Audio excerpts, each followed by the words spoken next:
নওগাঁর রানীনগর উপজেলার পারৈল ইউনিয়ন পরিষদের চেয়ারম্যান মোহাম্মদ জাহিদুর রহমান জাহিদ নিজেকে নিয়ে সম্প্রতি বিভিন্ন গণমাধ্যমে প্রকাশিত ভিত্তিহীন ও উদ্দেশ্যপ্রণোদিত সংবাদের তীব্র প্রতিবাদ জানিয়েছেন। নওগাঁ থেকে বিশেষ প্রতিনিধি সাইদুল ইসলাম হেলালের তথ্যচিত্রে থাকছে বিস্তারিত। শনিবার দুপুরে ইউনিয়ন পরিষদ চত্বরে আয়োজিত এক সংবাদ সম্মেলনে তিনি বলেন, গত ১২ ও ১৩ সেপ্টেম্বর আমাকে জড়িয়ে কয়েকটি অনলাইন ও প্রিন্ট মিডিয়ার যেসব সংবাদ প্রকাশ হয়েছে তা সম্পূর্ণ মিথ্যা, বানোয়াট, ভিত্তিহীন ও উদ্দেশ্যমূলক। সংবাদে বলা হয়েছে, আমার নেতৃত্বে পারৈল উচ্চ বিদ্যালয়ের দোকানঘর ও নামাজের ওয়াক্তাখানায় ভাঙচুর করা হয়েছে।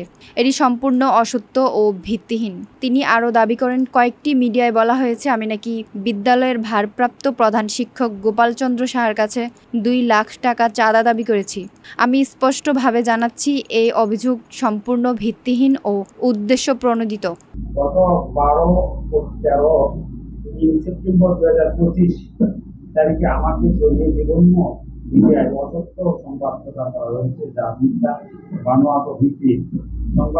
চেয়ারম্যান জাহিদ বলেন, পারৈল উচ্চ বিদ্যালয়ের অ্যাডহক কমিটির সভাপতি শহীদুল ইসলাম সহ কমিটির অন্যরা এবং বিদ্যালয়ের ভারপ্রাপ্ত প্রধান শিক্ষক গোপাল চন্দ্র সাহা সহ কয়েকজনের যোগ সাজশে মোটা অঙ্কের অর্থের বিনিময়ে এলাকার একজন ব্যক্তিকে বিদ্যালয়ের গ্যারেজের জায়গার অংশে ইটের দোকানঘর নির্মাণ করা হচ্ছিল।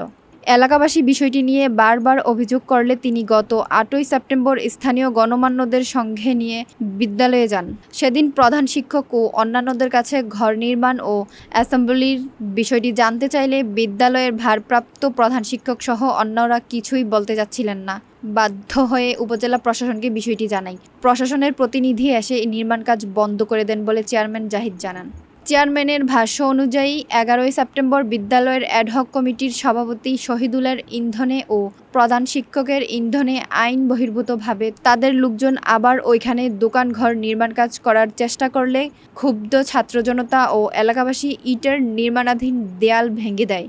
তবে নামাজের ওয়াক্তাখানায় কোনো ধরনের ভাঙচুরের ঘটনাই ঘটেনি বলে দাবি করেন তিনি। কিন্তু বিদ্যালয়ের অ্যাডহক কমিটির সভাপতি শহীদুল ও ভারপ্রাপ্ত প্রধান শিক্ষক গোপাল এ দায় থেকে নিজেকে বাঁচাতে আমার উপর দোষ চাপানোর চেষ্টা করছেন। সংবাদ সম্মেলনে চেয়ারম্যান জাহিদুর রহমান বলেন, বিদ্যালয়ের সভাপতি শহীদুল ইসলাম ও প্রধান শিক্ষক গোপাল চন্দ্র সাহা নিজেদের দায় এড়াতে আমার বিরুদ্ধে মিথ্যা অপপ্রচারে লিপ্ত হয়েছেন। আমি এর তীব্র নিন্দা ও প্রতিবাদ জানাচ্ছি। সেই সাথে বিদ্যালয়ের সভাপতি, ভারপ্রাপ্ত প্রধান শিক্ষক সহ জড়িতদের বিরুদ্ধে সঠিক তদন্তের মাধ্যমে ঘটনার সুষ্ঠু তদন্ত করে দোষীদের বিরুদ্ধে আইনানুগত ব্যবস্থা গ্রহণের দাবি জানান।